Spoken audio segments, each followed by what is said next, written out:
Nasunog naman ang bahay sa Narvacan, Ilocos Sur dahil daw sa nag-overheat na fuse. Tutukan sa report ni Ivy Hernando.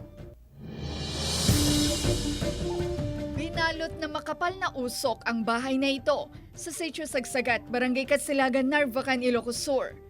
Mabilis na kumalat ang apoy. Man pinadasping hingkuan na yung babami yung fuse pump.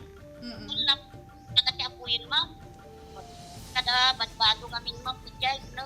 Ayon sa BFP, nag-overheat na fuse ang sanhi ng sunog. Nakikita po na parang yung sa loose connection sa entrada po ng kawad ng kuryente ng bahay, ng bungalow. Doon po sa malapit po sa poste.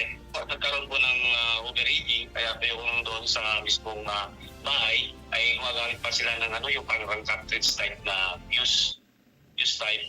Bumigay po at nasunog po yung kable niya. Wala namang nasugatan sa insidente, ngunit nananawagan ng pamilya ng tulong dahil wala silang naisalbang gamit. At daw dawat ang tulong ipailangan namin.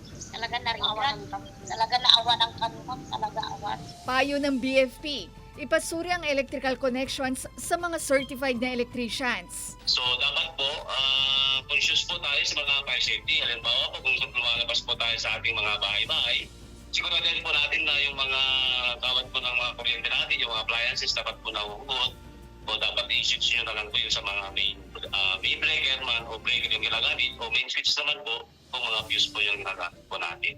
Tinatayang 150 pesos ang danyos ng sunog. Kasama si Norman Raca, Ivy Hernando, 1 North Central Luzon.